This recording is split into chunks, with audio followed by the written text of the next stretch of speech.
Welcome to the Lee Liger Sports Talk. I'm John Lee. I'm Tyler Liger. And today we're going to talk about everything Super Bowl, from Ray Lewis to the 49ers to the Ravens, and then we're also going to talk a little bit about WT basketball.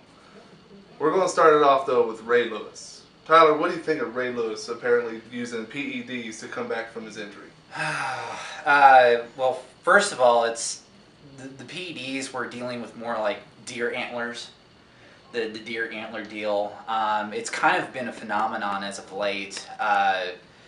Ray Lewis could argue against it, that it's completely natural, that it's not like the HGH, the muscle milk, the crazy steroid stuff. For that, it's just he can argue that it's natural and that it helped him along. So more than anything, he can argue against it, and it wouldn't be so bad for Ray Lewis. And plus, he's retiring anyways. It's not like it's really going to taint his last ride. All right. Now we have the matchup of two new quarterbacks really in the Super Bowl. We have Colin Kaepernick with the 49ers. He's a second-year player.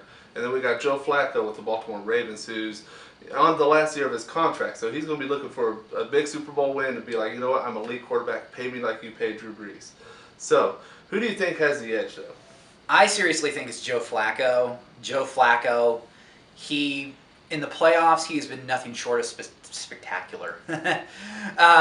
He's been nothing short of spectacular all throughout this run. Not just his rookie year, he went to the playoffs. Year after that, his first 5 years, he went to the playoffs. So he's very used to this atmosphere, even though he's never taken the next step. He's never went to the Super Bowl. But he has kind of like the Joe Montana-esque kind of run so far, where he's had 8 touchdowns, no interceptions, no giveaways whatsoever. So my edge is Joe Flacco. Okay, and personally, my edge goes to the 49ers and Colin Kaepernick. The 49ers are a very classic run-and-gun kind of team. They will run the ball up your throat, play tough defense, and then when the game's that way, they've done the last year with Alex Smith and won a lot of close games with David Akers kicking field goals for them. But the 49ers, the wild card is Colin Kaepernick, because not only do you have to worry about a pocket passer now you got to worry about somebody that can run. Alex Smith didn't do it much, but we saw what Alex Smith did against New Orleans last year whenever he could run the ball occasionally. Well, now you got Colin Kaepernick, who's a little bit faster than Alex Smith, and can get in the end zone and throw a deep ball. So let's talk about now the year of the worst player. Sure. The offensive player of the year. Who do you think it gets? Offensive player of the year. Even though this is just mid-year, I kind of have to throw my hat and give into this for just a sec. But it's Colin Kaepernick, just for how much he's changed. With Alex Smith, this is just my opinion, but Alex Smith could have taken the 49ers probably to the NFC Championship game, but Colin Kaepernick was that X factor. He put them over. He brought them to the Super Bowl because he brought a new dimension to the 49ers. He brought a new wrinkle. He brought in the pistol offense. You can actually pull off the pistol with Colin Kaepernick, because that's what he did in Nevada, his alma mater, and now they're actually translating it to the NFL, and it's actually could be the next Wildcat. And that's pretty much I'm throwing my hat in for Kaepernick. All right, I'm going to go Defensive Player of the Year. We talked about it earlier. I'm going to go J.J. Watt. Because you can make the case for Aldon Smith because he's the only player still out there right now.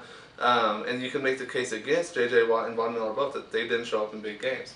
Well, J.J. Watt, though, can change that defense around. He will jump up, tip the ball, and intercept and run back for a touchdown himself. Aldon Smith, he fell off at the end of the year. He got to 19.5 sacks. Everybody's like, he's going to break the record. He's going to break Michael Strahan's record. And then guess what? He didn't, because he fell off at the end of the year. So I think losing Justin Smith kind of hurt him there. But you got to go with him for that. Let's go with Comeback Player of the Year. Comeback Player of the Year, easily. I have to do a tie. It's Peyton Manning and Adrian Peterson. Now, I understand you guys are probably mad at me because I I didn't go with either Manning or Adrian Peterson, but I picked them as comeback player of the year, mostly because of Adrian. It's pretty easy for Adrian Peterson. He came within 9 yards of breaking Eric Dickerson's single season rushing yard record. I mean, that's incredible. I mean, seriously, like the last regular season the last regular season game of the year between the Packers and the Vikings, the Packers just could have given that touchdown. They could have easily done that and then just, tuck their tail between their legs and call it, for next time. But Peyton Manning's a different story. Nobody expected Peyton Manning to come back as good as he was. And he was that missing piece that the Broncos needed to get to that next step, to go beyond just winning 1 or 2 playoff games. He was that next step to take them to the Super Bowl, and I expect them to be next year's Super Bowl favorite. Okay, I'm going to go with Rookie of the Year. Everybody's going to hate me for this one. I'm going to go with Russell Wilson. Russell Wilson turned the Seahawks team around and made them a playoff contender, even Super Bowl contender. People were talking about the Seahawks going to the Super Bowl. The Seahawks didn't even make the playoffs last year, and now they're talking about them going to the Super Bowl. So, yes, we have the mishap with the replacement refs where they beat the Packers, but you take that game away, I don't think it's mattered anymore. You look at who Russell Wilson beat. He beat the Dallas Cowboys. Yes, he beat the Packers. I mentioned that already. And then the Seahawks were winning huge games by like 50-point margins against the Bills, the Rams. They beat the 49ers big time in their second game. So, yeah, Russell Wilson's got to have it even over RG3 and Andrew Luck. Those guys both had great years, but nothing compared to Russell Wilson did. And now let's go to MVP. MVP? Oh, man. There's so many MVP candidates, it's not even funny. I'm gonna backtrack a little bit. I'll do Peyton Manning as my comeback player of the year, and I'll do my MVP as Adrian Peterson. Why? Because he came within 9 yards. He put the Vikings on his back. The Vikings wouldn't be a playoff team without Adrian Peterson. I agree with that. He was a great player. Now, this weekend at WT, we have 2 big games against Angelo State. Men's basketball and women's basketball both play.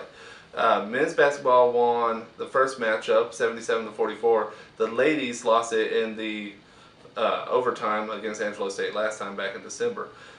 Tyler, do you think the Lady Buffs can come back and win again and start another winning streak? Oh yeah, easily. They had a really splendid 2013 so far. I don't expect nothing less than them pushing through and making a late run for the LSC. It's not out of reach for the Lady Buffs. I definitely think they can do it. While the men, they're definitely in control of the conference. And your Super Bowl pick, who do you think? I have to go with what I said in my article. I have to go with the Ravens. Why? Team of Destiny. 3 words. That's all. And I'm going with the Niners myself. Win by 3, 31-28. That's all for our show today.